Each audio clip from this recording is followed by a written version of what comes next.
So Lord of the Rings is a subject that I could talk about all day. It brings back so many memories and joy from when I was a child, and even as an adult I still really love it, which is why a few weeks ago I made a video breaking down some of the music written by Howard Shore. I've chosen a scene to watch through and break down what is happening in terms of the music from Lord of the Rings The Two Towers, which was my favorite film as a child.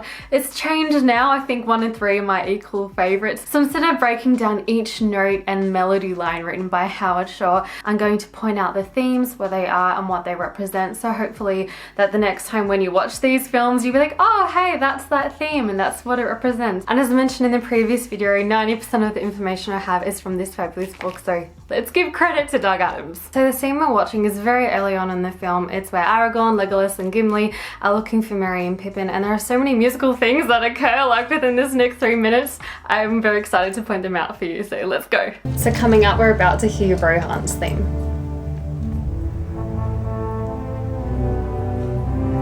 Rohan, home of the Horse Lords. So as the three look upon Rohan, we start to hear Rohan's theme, which goes a little bit like this.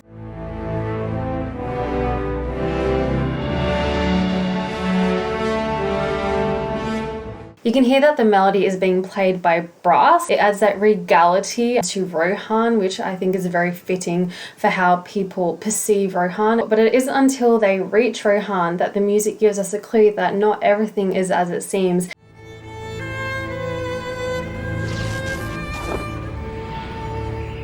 We have a hardanger fiddle play the melody, which conveys the vulnerability, the fragility of the rural side of Rohan. And it isn't until we see Eowyn standing on those steps that we hear that fragile fiddle, which again is a really clever choice by Howard Shore. What your elf I see?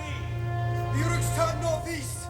They're taking the hobbits to Isengard. Isengard! Isengard! They're taking the hobbits to Isengard! They're taking the hobbits to Isengard. They're taking the hobbits to Isengard.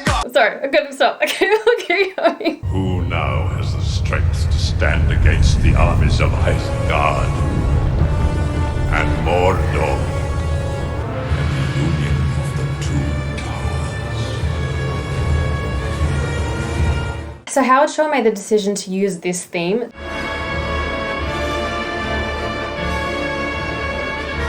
to represent the evil of the ring as well as the evil of Sauron, as he believed them to be musically interchangeable storylines. But I guess more specifically, it represents the destructive effect that the Ring of Power would have on the world if Frodo fails his task of destroying the ring. So a really good example of another time we hear this theme specifically in the Fellowship of the Ring is when Frodo is having his vision with Galadriel.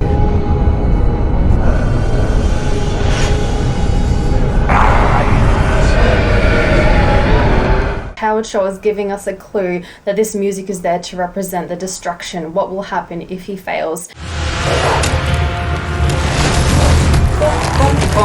this is, I think, is my favorite villain theme, most favorite. So there's so much to say here. So this is called Isengard's theme.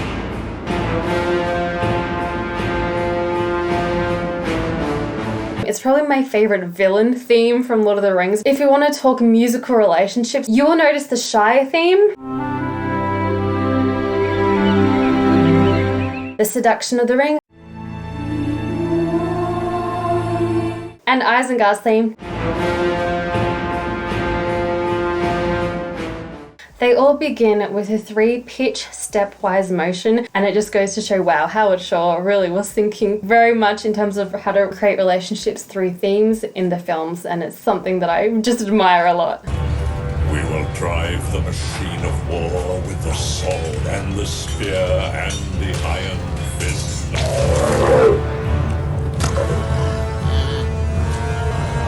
I want them armed and ready to march within 2 weeks. Something really cool is coming up. We don't have the means. Build it like day. We don't have enough fuel to feed the fires. Okay, so you're probably like, Caroline, what are you talking about? There was a very subtle musical moment there, so I just want to point it out to you. Listen to this for a moment.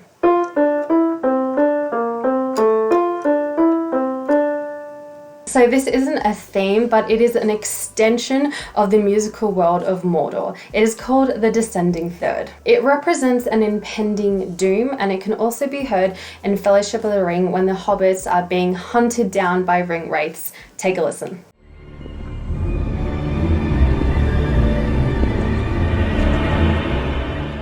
So in this scene we're watching now, we have a very altered version of it because there is an impending doom. They're going to burn down the forest. That's like not a good thing. The evil of Mordor is spreading out, and we have this Descending Third musical moment, and the composer is giving us a hint that something bad is going to happen. It's very subtle, but so let's play that scene back again. It's like day. We don't have enough fuel Bum, to bum, feed the bum, bum. fires. The forest of Very Mordor subtle. lies. We will fight for you. Swear it. You will die for Saruman. Oh wow, subtle down. So in just a few minutes, there's so much happening musically. It just blows my mind. Is there another scene you would like me to kind of break down like this? I know I have some personal favorite scenes. Like one of my favorite from The Two Towers is Sam's monologue. Probably one of my favorite monologues from film history. Is perfect, and the music in that moment is also perfect. If there are any other scenes from either films or anything more specific Lord of the Rings related you want me to break down, or any questions or anything like that, please comment down below. I would love to answer them. Also, I thought I should announce a lot of these videos get copyright claimed, so I thought if you did like this video, feel free to like and share so to help the video grows. And I started a Patreon. I feel a little bit hesitant and weird to announce this. There are a variety of tiers, and you don't have to, but if you would like to support this channel so I can hopefully one day make it grow more and dedicate more time to making better videos, that would be really cool. If not, like, no pressure. Like this, the only reason I have a channel is because you watch it.